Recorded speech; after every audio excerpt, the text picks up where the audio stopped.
తెలంగాణ భవన్లో బీఆర్ఎస్ నేత వివేకానంద్ మాట్లాడుతున్నారు. లైవ్ లో చూద్దాం. జరుగుతోంది మనవి చేస్తా ఉన్నాను. ఇంత బాధాకరమైన పరిస్థితి అంటే ఈరోజు తెలంగాణ రాష్ట్రంలో గతంలో మరి 10 సంవత్సరాలు అధికారంలో ఉన్నప్పుడు కొన్ని వేల లక్షల కోట్ల రూపాయలు పెట్టుబడి రాష్ట్రానికి తీసుకొచ్చినట్టు ఘనత ఆ రోజు మా పార్టీకి, మా ప్రభుత్వానికి, మా ముఖ్యమంత్రి కేసీఆర్ గారికి దక్కింది.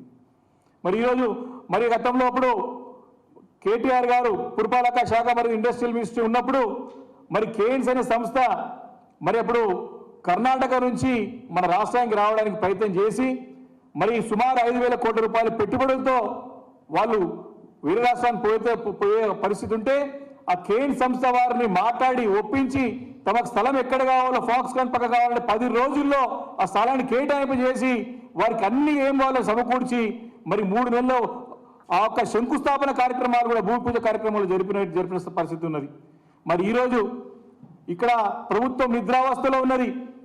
కేవలం రాజకీయాల గురించే మాట్లాడుతున్నారు, ప్రజల బాగు గురించి మాట్లాడుతున్నారు. కేవలం ఇప్పుడు కూడా అధికారుల సంగతి మర్చిపోయి విపక్ష పార్టీలుగా వ్యవహరిస్తూ ఉన్నది. 5,000 కోట్ల రూపాయలు పెట్టుబడి కేన్స్ అనే సంస్థ గుజరాత్ తరలిపోతా ఉంటే నిద్రపోతున్నారు. దీనిపైన స్పందన లేదు, దీనిపైన మాట్లాడే నాదుడే అని చెప్పి సందర్భంగా మనవి చేస్తా ఉన్నా. తమ ప్రభుత్వం ఎట్లా నిలబెట్టుకోవాలి, రాజకీయాలు ఎట్లా నిలదొక్కోవాలా, తమ ఎంపీ పదవులు ఏ రకంగా తెచ్చుకోవాలనే ధ్యాస తప్ప ప్రభుత్వం పరిపాలన పైన ఇలాంటి దృష్టి కేంద్రీకరించకుండా పట్టు బిగించకుండా మరి వారు చాలా ఈజీగా చాలా మరి వ్యవహరిస్తున్న సంగతి మనవి చేస్తారు. దానికి ఉదాహరణ మరి కేఎస్ అనే సంస్థ వారు ఈరోజు గుజరాత్కు తరలిపోతున్నట్టు అన్ని ప్రధాన శీర్షికల్లో వచ్చిన సంగతిని సందర్భంగా మనవి చేస్తా ఉన్నాను. చాలా స్పష్టంగా క్లారిటీగా కష్టపడి తీసుకొచ్చినటువంటి పెట్టుబడులు ఇవి. 5,000 కోట్ల రూపాయల పెట్టుబడులు తీసుకొస్తే ఆ కంపెనీని కాపాడుకోలేక ఈరోజు నిస్సహాయ పరిస్థితిలో ప్రభుత్వం ఉన్న సంగతి ఈ సందర్భంగా మనవి చేస్తా ఉన్నాను. చాలా స్పష్టంగా రాసినట్టు దీనిలో మరి సుమారు 5 నెలలు అయింది అక్కడ భూమి పూజ చేసుకొని మరి వారు ఏర్పడే సిద్ధంగా ఉన్నప్పుడు మరి గుజరాత్ పోతున్నట్టు అధికార యంత్రాంగం తెలిసినా అనే నోరు మెదిపెట్టలేదంటే మరి ప్రభుత్వం ఏ రకంగా అధికార పట్టుందో మనకు అర్థమవుతా ఉన్నది.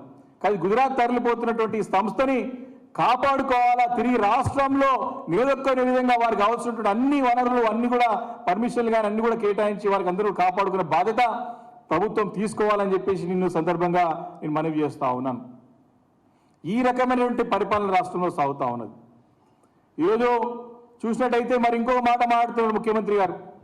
ఇంతసేపు బీజేపీ బీఆర్ఎస్ పార్టీ కౌలలో పనిచేస్తూ ఉన్నదని చెప్తారు. గతంలో కూడా చెప్పినారు. మీరు నిజంగానే మరి మీరు ఒకవైపేమో గతంలో బీజేపీతోని ఘర్షణ వాతావరణం ఉంది కాబట్టి సరైన అభివృద్ధి జరగలే అంటారు. ఇప్పుడేమో బీజేపీ బీఆర్ఎస్ రెండు కలిసి పనిచేస్తున్నాయి. గతం నుంచి కూడా మళ్ళీ ఇప్పుడు కూడా అదే పనిచేస్తారని చెప్తారు. అంటే అభ్యర్థులను ప్రకటించకుండా మరి కాలాపన చేస్తోంది బీఆర్ఎస్ పార్టీ అని. మా పార్టీ సంగతి మా పార్టీ మేము చూసుకుంటాం. ఏ సమయంలో ఏ నిర్ణయం తీసుకోవాలో ఆ పార్టీ మా అధినేత తీసుకుంటారు, చర్చించి తీసుకుంటా ఉంటారు. దాని యొక్క కార్యక్రమాలు జరుగుతుంది, దాని కార్యాచరణ నడుస్తూ ఉంది. మీకెందుకంత తొందర అని ప్రశ్నిస్తూ ఉన్నాం. మీరు ఈరోజు మా అభ్యర్థులు ప్రకటిస్తారని చెప్పేసి అంటా ఉన్నారు. మేము బీజేపీ కలిసి పోటీ చేస్తామంటా ఉన్నారు. ఒక్కసారి 2018 ఎన్నికలు 2019 ఎలక్షన్స్ పార్లమెంట్ ఎలక్షన్ చూసినట్టయితే ఈ కరీంనగర్, నిజామాబాద్ లాంటి పార్లమెంట్ నియోజకవర్గాల్లో మీ కాంగ్రెస్ పార్టీ నాయకులే, పెద్ద నాయకులే డైరెక్ట్గా ప్రత్యక్షంగా ఆ రోజు బీజేపీ పార్టీ గెలుపున కృషి చేసిన సంగతిని సందర్భం గుర్తు చేస్తా ఉన్నా. అది కాంగ్రెస్ పార్టీ చరిత్ర తెలంగాణ రాష్ట్రంలో. ఈరోజు దానికి సమాధానం లేదు. ఏదో ముందుకు ఏదో చెప్పనీకి ఏదో దృష్టి మళ్లించి చేసే ప్రయత్నం చేశారు తప్ప మరి ఏది కూడా పార్టీ పరంగా ఏదో నిందను పోయాలి తప్ప నింద మోపాలని అవ్వాలి తప్ప ఇలాంటి ఆధారం లేకుండా ఈ రకం ఆరోపణలు అది కూడా ఎవరు బాధ్యత గల పదవిలో ఉన్నటువంటి ముఖ్యమంత్రి గారు రేవంత్ రెడ్డి చేస్తున్న సంగతి మనం చేస్తా ఉన్నాను. ఈరోజు కాంగ్రెస్ పార్టీ పరిస్థితి ఏముంది దేశవ్యాప్తంగా? మొన్న కూడా దేశవ్యాప్తంగా పట్టుమని 50 సీట్లు కూడా అంటే అపోజిషన్ హోదా కూడా లేదు. ఇప్పుడు ఆ సీట్ల కంటే తక్కువ సీట్లు వచ్చే పరిస్థితి ఉంది దేశవ్యాప్తంగా. ఉన్న సీట్లు పోతే అన్ని కూడా సర్వేలు చెప్తా ఉన్నాయి. దేశంలో కాంగ్రెస్ పార్టీ పరిస్థితి ఆ రకంగా ఉన్నది. కాబట్టి దాన్ని తప్పిపుచ్చుకోనికి మరి ఈ రకమైన ప్రయత్నాలు చేస్తూ మరి ఏదో రకంగా బీజేపీ ఎంపీ సీట్లు మరి కాంగ్రెస్ పార్టీ సాధించాలని చెప్పి ప్రయత్నాలు చేస్తుందని చెప్పి సందర్భంగా మనం చేస్తా ఉన్నాను. ఈరోజు ఎంత 6 గ్యారెంటీల పైన వారు అనేక అబద్ధ ప్రచారాలు ప్రయత్నం చేస్తూ ఉన్నారు. వారు చారాన ఖర్చు చేస్తే బారాన ప్రచారం చేస్తున్నారు. వారు 6 గ్యారెంటీలు అమలు అయిపోతా ఉన్నాయి, ఇంకొక అమలు అవుతాం. ఈరోజు కూడా మీటింగ్ పెట్టేసి గృహ అయిపోయింది, మహిళలకు 2,500 రూపాయలు 5,000 ఇచ్చేస్తున్నాం గృహలక్ష్మి కింద అని చెప్పేసి, లేకపోతే మహాలక్ష్మి కింద అని చెప్పి ఏదో స్కీమ్ పేరు చెప్పి దాన్ని తప్పుడు ప్రయత్నం మభ్యపెట్టే ప్రయత్నం చేస్తూ ఉన్నారు. వారు చేసినటువంటి ప్రజాపాలనలో అనేక దరఖాస్తులు తీసుకున్నారు. మీరు ఎక్కడ పోయాల్సిన అవసరం లేదు, ఎక్కడ పోయాల్సిన మేమే అన్ని కూడా వెరిఫై చేసి మీకు ఇస్తామని చెప్పినారు. ఈరోజు గృహజ్యోతికి తప్పని తిప్పాలని చెప్పేసి అన్ని పేపర్లో వస్తూ ఉన్నది. ఈరోజు ఈ రకంగా పెద్ద ఎత్తున మరి దరఖాస్తులు పెట్టినా వారు మళ్ళీ కార్యాలయ చుట్టూ తిరిగి, మహిళలు పురుషులు అందరూ కూడా కార్యాలయ చుట్టూ తిరిగి మళ్ళీ తమ దరఖాస్తులు చేయాలని చెప్పి వారు దరఖాస్తు తీసుకోవాలని చెప్పేసి కూడా ప్రజలు ఇబ్బంది పడుతున్న సంగతిని గుర్తు చేస్తా ఉన్నా. ఇది ఈరోజు కాంగ్రెస్ పార్టీ పాలన యొక్క పరిస్థితి, ప్రజాపాలన యొక్క దుస్థితి తెలంగాణ రాష్ట్రంలో కాంగ్రెస్ యొక్క నాయకత్వంలో జరుగుతుందని చెప్పి మనవి చేస్తా ఉన్నాను. ఈరోజు వాళ్ళు ఎంతమందికి ఈ స్కీమ్స్ అమలు అయినాయి? ఇంకే 5 రోజులైతే 100 రోజులు పూర్తి. వారు మీ ఓరు పెట్టిన డెడ్ లైన్ కాదు, కాంగ్రెస్ పార్టీయే వారు పెట్టుకునే డెడ్ లైనే 100 రోజుల్లో మేము అమలు చేస్తాం మా హామీలని చెప్పినారు. చాలా హామీలు వారన్నీ కూడా నిర్వీర్యం చేసి వారంటిని కూడా అమలు చేయకుండా అమలు చేస్తామని చెప్పి అబద్ధ ప్రయత్నాలు చేస్తూ ఉన్నారు. మేము కోరుతా ఉన్నాం, ఈ 100 రోజులు పూర్తయిన తర్వాత మీరు శ్వేతపత్రాల పైన చాలా మీకు మోజు ఉన్నది, చాలా ఇంట్రెస్ట్ ఉంటుంది మీకు. గత ప్రభుత్వం పైన శ్వేతపత్రాలు కాదు, మీ ప్రభుత్వం పైన మీ ప్రభుత్వం చేసే పనితీరును గత 100 రోజుల మీరిచ్చిన హామీల ప్రకారం ఎంతవరకు నెరవేర్చారు, ప్రజలకు ఎంతమందికి చేరుకున్నారు, ఎన్ని దరఖాస్తులు వచ్చినాయి, ఎన్ని దరఖాస్తులు పరిశీలనలో ఉన్నాయి, ఎన్ని దరఖాస్తులకు ఇవ్వాల్సి ఉన్నది, ఇవన్నిటిపైన కూడా ఈ 5 రోజులు పూర్తి కాగానే మీరిచ్చిన హామీల పైన శ్వేతపత్రం మీరు రిలీజ్ చేయాలని చెప్పి బీఆర్ఎస్ పార్టీ డిమాండ్ చేస్తూ ఉన్నది. మీరు డిసెంబర్ 9వ తారీఖున చెప్పినారు 2 లక్షల రుణమాఫీ, లేని రుణమాఫీ తెచ్చుకోమని చెప్పినారు. దానిపైన ఊసేలేదు. మీరు ఎవరు కూడా రైతు బంధు గురించి ఇబ్బంది పడొద్దు, రైతు భరోసా రాగానే ఇస్తామని చెప్పినారు 15,000. రైతు భరోసా ఉన్న రైతు బంధుకే దిక్కు లేదు.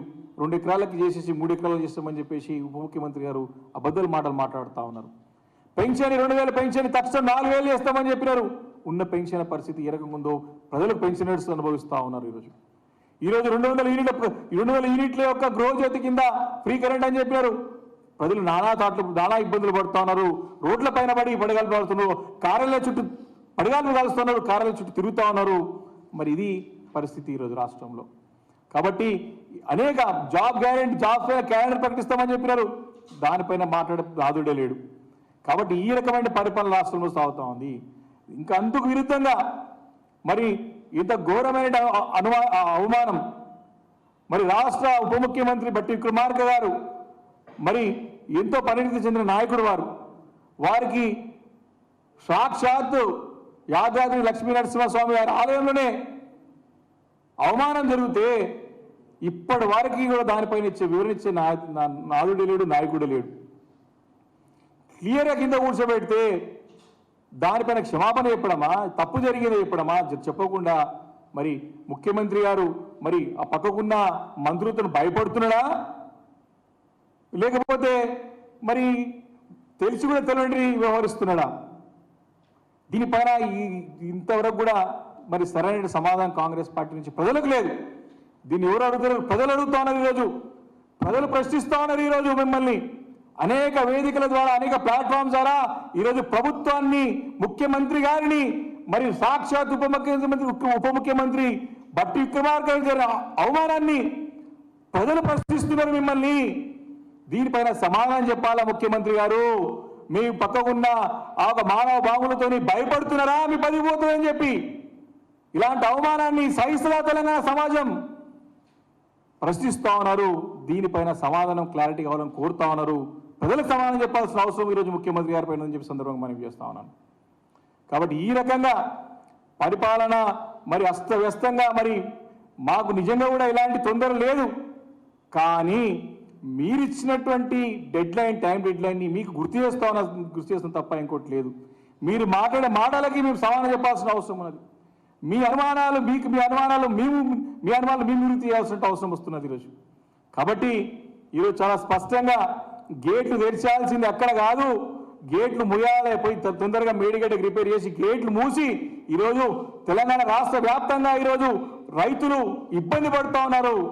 పేపర్లో చూస్తూ ఉన్నాం, టీవీలో చూస్తూ ఉన్నాం. ఒక రైతు అయితే మాట్లాడి ఏడుస్తూ తన ఒక వరి మొత్తం కాలుస్తూ ఉన్నాడు. అలాంటి వారికి సమానం చెప్పాల్సిన అవసరం ఉన్నది. వరికి సాగుకి తావుకి నీరు అందించాల్సినటువంటి బాధ్యత తీసుకోండి. దానిపైన ప్రణాళిక రూపొందించుకుని పరిపాలనపైన దృష్టి కేంద్రీకరించండి. ఎంతసేపు రాజకీయాలు మాట్లాడే ప్రయత్నం చేసి ప్రజల దృష్టి మళ్లించే ప్రయత్నం మానండి అని చెప్పేసి ఈ సందర్భంగా నేను ముఖ్యమంత్రి గారికి నేను తెలియజేస్తా ఉన్నాను. కాబట్టి స్పష్టంగా ఈరోజు బీఆర్ఎస్ పార్టీ తెలియజేస్తా ఉంది. ఈరోజు ముఖ్యమంత్రి గారు నిన్న మాట్లాడిన మాటల్ని తీవ్రంగా ఖండిస్తా ఉన్నాం. తమ భాష మార్చుకోవాలా, తమకు వ్యవహార శైలి మార్చుకోవాలా, ఒక ఈ అరచకవాదాన్ని మానుకోవాలా, ఈ అజ్ఞానులైన మాటలు మానుకోవాలా, ఈ ఫ్యాసిస్ట్ మాటలు మానుకోవాలా. బాధ్యత గల పదవిలో ఉన్నారు, బాధ్యతగా వ్యవహరించాలా, ప్రజల అవసరాలను తీర్చాలా. ప్రజలు ఇబ్బంది పడుతూ ఉన్నారు, వారి ఇబ్బందులను దూరం చేసే ప్రయత్నం చేయాలని చెప్పేసి డిమాండ్ చేస్తూ ఉన్నది. మీరు 5 రోజుల్లో 100 రోజులు పూర్తిగా వస్తా ఉన్నది. మీ డెడ్ లైన్ మీరు పెట్టుకున్నారు. 100 రోజుల్లో మీరు ఇచ్చినటువంటి హామీలు 6 హామీలు, దాంట్లో 13 కాంపనెంట్స్ ఉన్నాయి. 13 దగ్గర హామీలు, 6 గ్యారంటీస్, 13 మరి 13 హామీలు దగ్గర. కాబట్టి వీటన్నిటిపైన కూడా మీరు శ్వేతపత్రం రిలీజ్ చేయాలి, దాన్ని తయారు చేసుకోవాలని చెప్పేసి ఈరోజు బీఆర్ఎస్ పార్టీ డిమాండ్ చేస్తూ ఉంది. కాబట్టి మీరు రాజ్యాంగబద్ధంలో పదవులుండి దానికి గౌరవం తెచ్చే ప్రయత్నం చేయండి.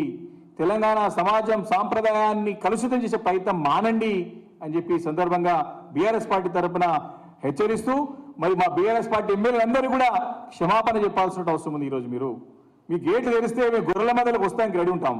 చాలా చాలా అంటే చాలా మరి బాధాకరమైన విషయం ఇది. ఈ రకంగా ముఖ్యమంత్రి గారు మాట్లాడడం, మీరే గతంలో మరి పార్టీలు మారితే రాళ్లతో కొట్టమని చెప్పినారు మీరే. మరి మీరే మళ్ళీ మీ మాట మీరే మార్చుకొని ఈ రకంగా మాట్లాడడం మంచి పద్ధతి కాదు. సంపూర్ణమైన నమ్మకం, విశ్వాసం కేసీఆర్ గారి పైన తెలంగాణ సమాజానికి ఉన్నది, తెలంగాణ ప్రజలకు ఉన్నది, మా బీఆర్ఎస్ పార్టీ నాయకులకు ఉంది, మా ఎమ్మెల్యేలకు ఉన్నది. తప్పకుండా వారి నాయకత్వంలో పనిచేయడానికి అందరూ కూడా సమిష్టిగా పటిష్టంగా ఉన్న సంగతి కూడా ఈ సందర్భంగా గుర్తు చేసుకుంటూ, దయచేసి మీరు ఈ భాష మార్చుకోండి అని చెప్పేసి మరొకసారి మనం చేస్తూ సెలవు తీసుకుంటాను. థ్యాంక్ యూ అన్నారు.